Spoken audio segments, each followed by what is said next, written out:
સુરત શહેરની પૂણા પોલીસે રાજીવનગર ઝુંપડપટ્ટીમાં રેડ પાડીને મસમોટો ગાંજાના જથ્થા સાથે એક ઇસમને ઝડપી પાડ્યો। સુરત પોલીસ કમિશનરના આદેશ મુજબ નો ડ્રગ્સ ઇન સુરત સિટીના અભિયાન અંતર્ગત માદક કેફી દ્રવ્યોના હેરાફેરી તથા પેડલરોને પકડી પાડવા માટે સૂચના અને માર્ગદર્શન આપેલ, જેથી પૂણા પોલીસ સ્ટેશનના બંને ઇન્સ્પેક્ટરના સૂચના અને આદેશ અને તેમના માર્ગદર્શન હેઠળ પૂણા પોલીસ સ્ટેશનના સર્વેલન્સના માણસો જ્યારે વર્કઆઉટમાં હતા ત્યારે અંગત બાતમીના આધારે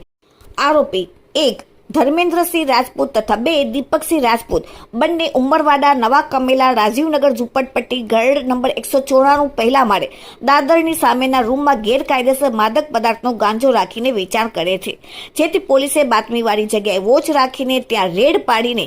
માદક પદાર્થ ગાંજો કુલ વજન 4.030 ગ્રામ, જેની કિંમત 40,300 તથા મોબાઈલ નંગ 2 રૂપિયા 6,000 મળીને કુલ 46,300ની મતાનો મુદ્દામાલ મળી આવે,